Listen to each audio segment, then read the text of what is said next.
नमस्कार, मेरा नाम डॉक्टर सुमित है। मैं एक यूरोलॉजिस्ट, एंड्रोलॉजिस्ट और किडनी ट्रांसप्लांट सर्जन हूँ, दीतिया क्लिनिक और पारस हॉस्पिटल गुड़गांव में। मैं ये वीडियो सीरीज़ बना रहा हूँ क्योंकि सितंबर का महीना प्रोस्टेट अवेयरनेस मंथ के तौर पे मनाया जा रहा है और अब तक मैंने पिछले 2 वीडियो में डिस्कस किया है कि प्रोस्टेट की ग्रंथि आदमी के शरीर में कहाँ होती है, इसका क्या काम होता है, अगर ये बढ़ जाए तो किस किस तरीके की तकलीफ़ें कर सकती है और कैसे इंसान डाउट करे कि हाँ प्रोस्टेट की समस्या हो सकती है। अगर आपने ये वीडियोस नहीं देखे हैं तो इसी वीडियो में आपको पुराने वीडियोस के लिंक मिल जाएंगे, प्लीज़ उनको देखिए ताकि प्रोस्टेट के विषय में आपको कंप्लीट जानकारी मिले। आज मैं बात करने वाला हूँ कि अगर आपको ऐसी कोई समस्या है जिससे आपको ये वाला डाउट हो रहा है कि प्रोस्टेट बड़ा हो सकता है या प्रोस्टेट की तकलीफ हो सकती है, तो क्या एक्सपेक्ट करना है। ऐसे में आमतौर पे जब हमारे पास मरीज आते हैं जिनको ऐसी कोई समस्या होती है जिससे लगता है कि प्रोस्टेट की समस्या हो सकती है और उसकी उम्र 50 साल से ज़्यादा है, तो सबसे पहले हम एक डॉक्टर के नाते उस मरीज़ को एग्ज़ामिन करके देखते हैं। सबसे इम्पॉर्टेंट एग्ज़ामिनेशन ऐसे मरीज़ का होता है रेक्टल एग्ज़ामिनेशन या डिजिटल रेक्टल एग्ज़ामिनेशन। इस एग्ज़ामिनेशन को करने के लिए एक फिंगर को लैट्रिन के रास्ते में डाल के प्रोस्टेट की ग्रंथि को चेक किया जाता है। इससे हमें डॉक्टर होने के नाते काफ़ी इन्फॉर्मेशन मिलती है। पहली चीज़ कि प्रोस्टेट की ग्रंथि बढ़ी हुई है कि नहीं बढ़ी हुई है, अगर बढ़ी हुई है तो कितना बढ़ी हुई है, प्रोस्टेट की ग्रंथि में कोई इन्फेक्शन तो नहीं है, प्रोस्टेट की ग्रंथि में कैंसर होने की संभावना तो नहीं है।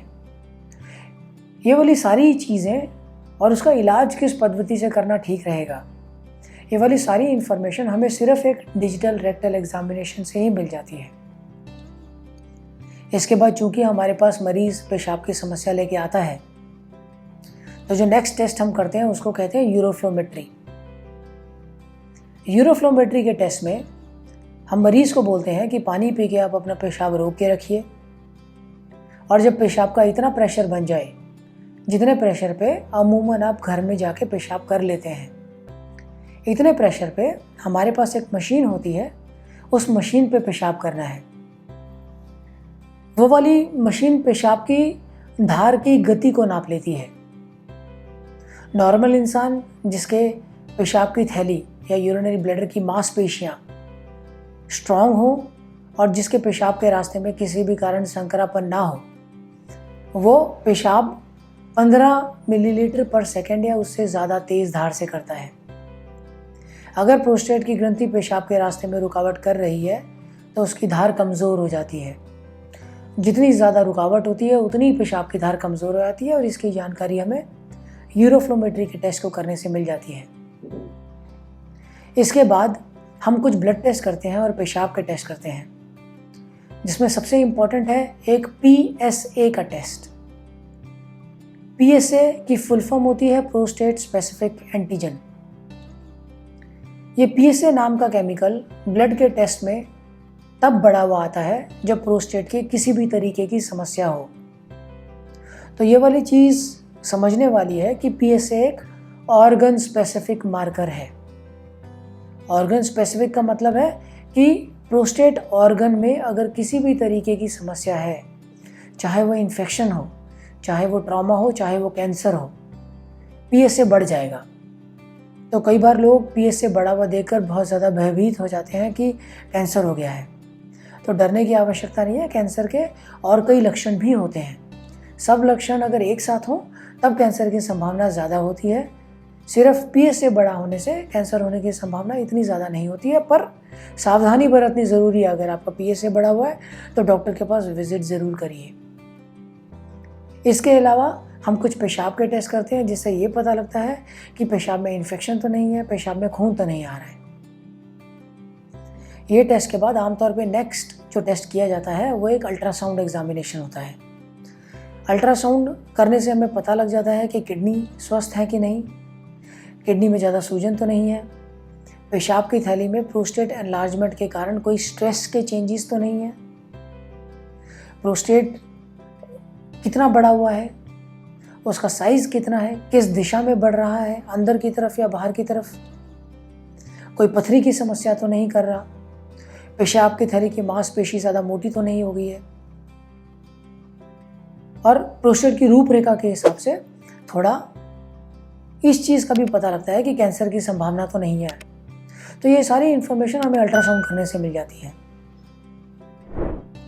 अगर लगता है कि इंसान को प्रोस्टेट कैंसर की समस्या हो सकती है, चाहे वो PSA बड़ा होने के कारण हो, चाहे वो डिजिटल रेक्टल एग्जामिनेशन करने पर हमें महसूस हो कि प्रोस्टेट बहुत हार्ड हो गया है, पत्थर की तरह महसूस हो रहा है, या फिर अल्ट्रासाउंड में कुछ ऐसे चेंजेस मिले जिनसे लगे प्रोस्टेट बड़ा हुआ है और कैंसर के कारण बड़ा हुआ है, तो कुछ एक्स्ट्रा टेस्ट हम करके देखते हैं, जिनमें एक टेस्ट है मल्टी पैरामीट्रिक MRI।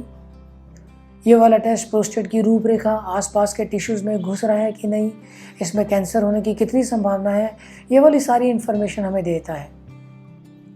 अगर प्रोस्टेट में कैंसर की संभावना ज़्यादा है तो हम एक ट्रस गाइडेड प्रोस्टेट बायोप्सी करते हैं। ट्रस का मतलब है transrectal ultrasound guided prostate biopsy. इसमें हम अल्ट्रासाउंड में देखते हुए प्रोस्टेट की ग्रंथि के अंदर एक सुई डालते हैं और ये वाली सुई से मांस के छोटे छोटे टुकड़े निकाल लेते हैं। ये मांस के टुकड़े हम टेस्ट के लिए भेजते हैं, जिसको हिस्टोपैथोलॉजिकल एग्जामिनेशन कहते हैं। और ये मांस के टुकड़े माइक्रोस्कोप में देख के ये वाली चीज़ का या तो कन्फर्मेशन हो जाता है कि प्रोस्टेट में कैंसर है, या ये वाली बात 100% रिफ्यूट हो जाती है कि कैंसर नहीं है। ये टेस्ट हम सिर्फ तब करते हैं जब प्रोस्टेट में कैंसर होने की संभावना अत्यधिक हो। अगर लगता है प्रोस्टेट में कैंसर है और अगर ये वाला डाउट होता है कि शायद ये शरीर में फैला हुआ है, तो इसके लिए एक हम लास्ट टेस्ट करते हैं जिसको पेट स्कैन कहते हैं। प्रोस्टेट के लिए जो स्पेसिफिक तरीके का पेट स्कैन किया जाता है उसको PSMA पेट स्कैन कहते हैं। PSMA पेट स्कैन अगर प्रोस्टेट का कैंसर शरीर के अलग अलग भागों में, जैसे कि लिम्फ नोड, हड्डियाँ, लिवर या ऐसे और किसी भी अंग में फैल गया है, तो ये उसकी पुष्टि कर देता है। तो जब भी कोई मरीज प्रोस्टेट से संबंधित तकलीफ को लेकर हमारे पास आता है, तो ये तकलीफ सिर्फ एज रिलेटेड चेंज या बिनाइन एनलार्जमेंट के कारण है या कैंसर के कारण है, ये वाली चीज़ को दिमाग में रखते हुए ये सारे टेस्ट जो ज़रूरी हैं वो किए जाते हैं। अगले वीडियो में मैं आप लोगों से बात करूंगा कि अगर आपको प्रोस्टेट की तकलीफ़ है तो इसके इलाज की कौन कौन सी पद्धतियां अवेलेबल हैं और किस प्रकार से इलाज करना चाहिए। हमारे साथ प्लीज़ जुड़े रहिए, वीडियोस को देखते रहिए, सब्सक्राइब कीजिए। किसी और मरीज़ को प्रोस्टेट के संबंधित समस्या है तो ये वाले उनके साथ शेयर कीजिए, उनको सब्सक्राइब करने को बोलिए और हमारे साथ जुड़े रहिए। धन्यवाद।